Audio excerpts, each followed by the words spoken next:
Hello, Ryan here, aka Mac, and welcome. Today I will be breaking down the Persistent Universe monthly report. As always, a huge thank you to all of my patrons and channel members. Thank you so much for the support. And if you do enjoy my videos, please do consider subscribing and helping the channel to grow. So before we get going, Alpha 320 has just gone live. It is now released to the live servers. So if you've been waiting for it, now is the time to jump in. Anyway, let us get to the monthly report. We've got quite a bit to get through. So kicking off with the animation team, they worked through a number of behavioral lines for background, ambience, and flight, plus supported tech animation on creature skeletons that will eventually be used in the Persistent Universe. So interesting that they plural skeletons, meaning there must be more than one creature skeletal type that they have created. So this could be something like a space whale skeleton, crab or crustacean skeleton, we know Pyro has a crab, or a four-legged skeleton for a dog and so forth. So I'm really hoping we hear more about these at CitizenCon this year, but then again we might not, who knows. Moving on to the character art team, they progressed with content for various upcoming events and assets for the Headhunters gang, plus concept artists explored additional ideas for the Headhunters and worked on a medical outfit and handoff sheets for a new flight suit. For the ship art team, last month they completed their work on the Tumbril Storm, currently focusing on ongoing issues with the treads and how they appear. The Storm being the solo light tank, which is slated for a release in a 320.x patch. My guess would be Intergalactic Aerospace Expo, but that is not confirmed yet. 2 new variants of an existing vehicle were completed as well, which if I were to guess would be the Cutter Scout and Expedition, and an all-new ship progressed through White Box, revealing various areas that require updating from the concept, including an increase to the interior space. So an all-new ship, a flying ship, not a ground vehicle, and it sounds like one that we have not yet seen the concept of, as it is already going through production, so this will likely be a straight-to-flyable ship once it is done, and when we get to see it. Now, the Santok Yai is almost LOD-0 complete. Its final updates are underway, including polishing the pilot compartment. The damage pass is also in progress, while the rest of the LOD-0 tasks are closed out. And once complete, the team will then move on to its paints. Now, the Santok Yai could be one we see released for CitizenCon, although I suppose with the IAE and the alien manufacturers, they may want to hold it off until then. Finally, for the ship team, the Origin X1 is currently awaiting its white box review, although significant changes to item locations have already been made to maximize space, and modelling of the grey box geometry began as well. Now, this is going to be a super fun addition to the hoverbikes. I will personally stick to my Dragonfly, as Origin isn't my style, but another hover option will be great. Now, for the economy team, formerly the Systemic Services and Tools team, they planned their upcoming goals, including rebalancing cargo and the related experience, which we might hear about more on Inside Star Citizen tomorrow, this Thursday. They also began building a tool to investigate the current state of cargo, which could be expanded to other areas of the in-game economy. So great to hear about this team's work kicking off now. The economy is going to be one of the most fundamental aspects of Star Citizen's Persistent Universe. So it really needs to be robust, scalable, controllable, and with Tony Zurovec at the helm, I'm confident that he can exceed our expectations, and hopefully he gives us one of his epic talks at this year's CitizenCon. Now, moving on to the Arena Commander Features team, they assisted in the ongoing investigation into the return of Theatres of War, which involved identifying the steps needed to update the new spawning module with several unique Theatres of War features, such as spawn locations and multi-crew, and bring them into the other game modes. Now, this is great news, and as we heard from this team when they were talking about Arena Commander, they want Theatres of War in experimental modes as soon as possible after the release of 320.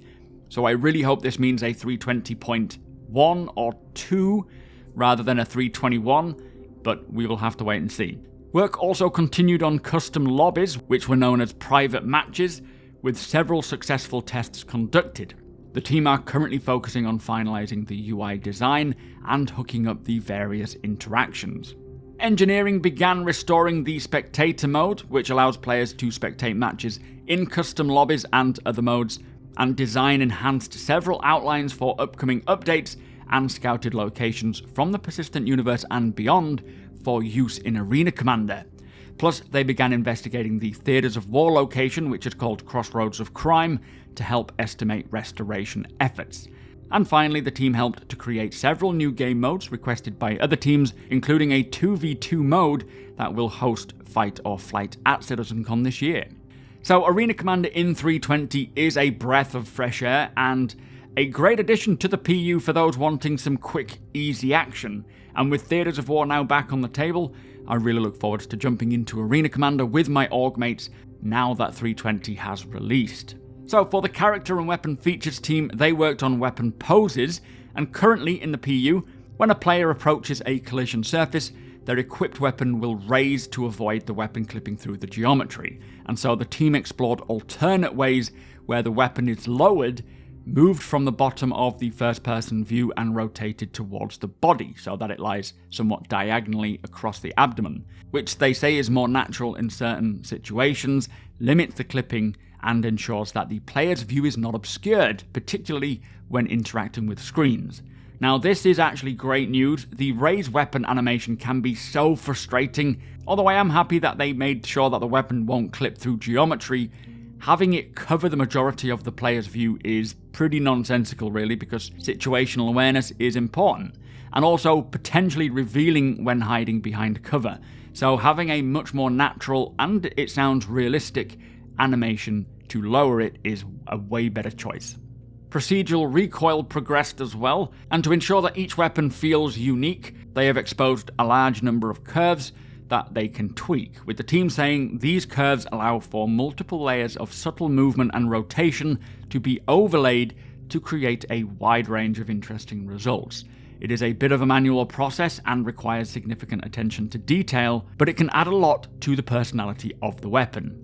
So I guess that this means each weapon will behave differently to one another, as you would imagine, adding another level of skill, making sure that you practice with each weapon, but I do wonder if the recoil of a weapon will be better or worse based on its condition as well. I think that would be quite an interesting layer on top of this. Now, for the gameplay feature team, they continued their ongoing work on the vehicle tractor beams, readying it for QA testing, plus they progressed with the resource network. So really hoping we're not waiting too long for these vehicle tractor beams, as I think they wanted them to be ready for 320 but couldn't make it happen. So potentially a 320.x patch before all of the other big cargo changes come in would be definitely a necessity there. Now, moving on to the mission features team, they spent time improving the Siege of Orison for a future release, with the main focus being to keep players together. Development of Blockade Runner continued as well, which is to replace the Ninetales lockdown, with various technical issues considered and planned for. Significant improvements to the Destroy Drug Stash missions were made to ensure mission-critical items are spawned when the player arrives. The team also made great progress in modularizing the new player experience so it can be used in any landing zone, which will be great for new players, especially when there's a free fly going on. The Steal Evidence mission at Security Post Korea and Retrieve Consignment missions for underground facilities entered the polish phase, with Reputation being hooked up, and also work began on the ship restoration missions, which will require players to restore ships to a saleable condition. Now, this is one that I am most excited for, not just because the mission sounds cool, but because these missions will take you to a planet-side scrapyard. Not to mention, when they say a saleable state, I do wonder if this will be the precursor to being able to buy and eventually sell ships in-game second-hand, making all ships more accessible to players, but in various conditions, of course. Really hope we hear more about this restoration mission as soon as possible, because I can't wait to see what it involves. Now, the Data Heist mission passed another review gate and will enter internal playtesting to ensure the objectives are clear. And for the Ship Cargo Steal or Recover missions, the team says these missions have been taken as far as they can go until further cargo features are developed, so in the meantime we will make a courier version in which small items are the objective. So sounds pretty interesting, bringing a sort of light version of the mission to run with the current features while they wait for these bigger cargo updates to allow them to expand it properly.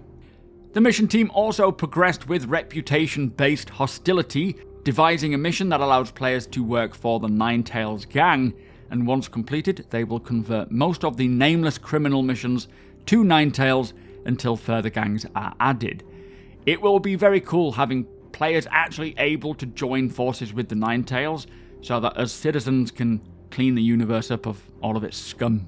Now, code work was completed on the highlighting and filtering of mission critical items in the inventory, and this was handed to the UI team for their pass. And finally, tasks for ship trespassing progressed, with nested trespassing being the main thing holding it back. So nice to hear more movement on the trespassing feature, and I believe nested trespassing will be relating to when vehicles are inside other vehicles, and likely who has final say on who's trespassing where. So for example, if a player lands their ship inside another player's 890 jump without permission, and the 890 jump owner boards their ship and kills the pilot, then the 890 owner shouldn't get a crime stat as the player landing in his ship is trespassing, if that makes sense. So hopefully they can solve that ASAP and get this addition into the game, because it is another fundamental change needed to expand many areas of the game. Now, for the vehicle features team, they tuned how racing ships perform in atmosphere to bring them closer, and converted more ground vehicles to the new physics model. The massive size 1, 2 and 3 items were rebalanced for better consistency across ship loadouts, and to improve the tractor beam gameplay of removing and replacing items, plus smaller vehicles and weapon balance tweaks were made. For the graphics, visual effects programming and planet tech team, improvements were made to the internal implementation of temporal super resolution. Further progress was made on water, with the shader gaining improved light and foam, plus work on the simulation continued as well, with foam propagation and bullet impact support being added. Some great stuff going on there with water. A prototype of the glint shading model was completed, and comes in 3 versions with different performance characteristics. The team are now investigating whether they can take one of these into production. Distant lights are now drawn as tiny bright glows that pass through the existing post-effect system, with the aim of replacing the more traditional composite flare system that can't support post-effects.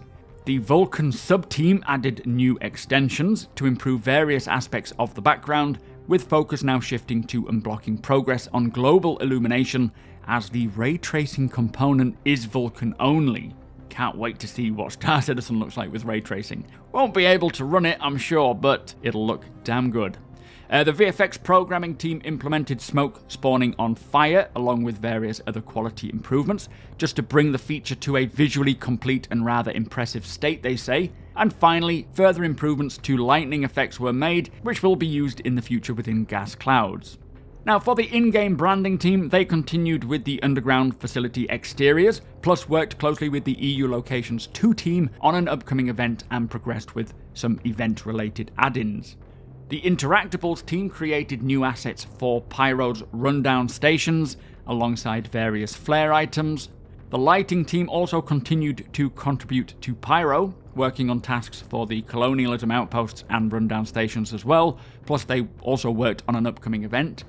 For the Live Tools team, they released a new version of the crash handling pipeline, which is now in the maintenance phase, and for Hex's Network Operations Center, they worked on general navigation to improve the quality of life for its main users, which included redesigning elements of the discipline module and entity graph. Now, moving on to the EU Locations team, they progressed across various areas, including the rundown station and colonialism outposts for Pyro. They also worked on signage and dioramas for an upcoming event. The Organics team continued to build Pyro's planets, including foliage, while the Sandbox team moved these new big underground facilities through Greybox. These are going to be some great new points of interest in the verse when Pyro comes along. Cannot wait to see the scale of them, go inside, and knowing that you've got all this depth to explore, all encased in one location on one planet. Pretty impressive. Now, for the narrative team, they continue to focus on Pyro, writing multiple missions and crafting strings to populate new locations with everything from signage to food items. In Stanton, several new mission types were worked on and improvements were made to existing content. Also, talks of naming and describing various in-game items and wearables continued, working with the Interactables team on interesting ideas for future editions. And finally, the narrative team also worked on the NPC behaviors for Pyro and continued to explore how to make NPC behaviors feel unique across the various landing zones. For the online services team, they worked toward finalizing the design and approach for updating several legacy backend social services to gRPC, and updates were also made to the discipline service, which is necessary for future anti-cheat enforcement and sanction updates. Really hoping they can make some important changes to the whole way cheating is handled and hacking is handled in games. Of course, it is a big problem in many games, and with Star Citizen's resources, I'm hoping they can really crack down on that kind of stuff. Now, the R&D team continued work on the temporal render mode for atmosphere and volumetric clouds, with various methods to rectify or reject frame history being experimented with. Also, a new disocclusion system to reject history was implemented that in spirit is similar to the general upsampling solution. And additionally, various code was updated to work with recent Gen 12 improvements. So by upsampling, is this things like DLSS, or am I thinking completely off the mark there? Do let me know in the comments below. The UI team continued their work on Pyro's fluff screens and converted flash animations into fluff screens as well. Plus, they supported mission features on the data heist mission by uplifting the screen style. And then lastly, we have the visual effects team who continued working on various Pyro locations, including some with animated machinery. No idea what this animated machinery could be, but I do look forward to learning more about that. So there you have it. That was this month's monthly report for the Persistent Universe. Some great progress from the ship and mission teams there, and with CitizenCon around the corner, I bet a lot of what we read here will be presented at the event. As I say, 320 is now live, so do get on and enjoy it. We will be streaming some of that later today and on Friday. But with that said, if you do enjoy my videos, please do consider subscribing and helping the channel to grow. We are swiftly approaching 60,000. If you want to come and hang out with us over at twitch.tv/supermacbrother, you are all more than welcome. The link is in the description below. It is always a great time hanging out with you all, talking about Star Citizen, its future, its current, CitizenCon, and if you are new to the game and you have any questions about Star Citizen or the project, that is a great place to ask them. Hit the thumbs up if you don't mind, it does the channel a big favour, and tick that notification bell if you would like to be notified when my videos go live. Again, a huge thank you to my patrons and channel members, thank you for watching, and I'll see you in the next one.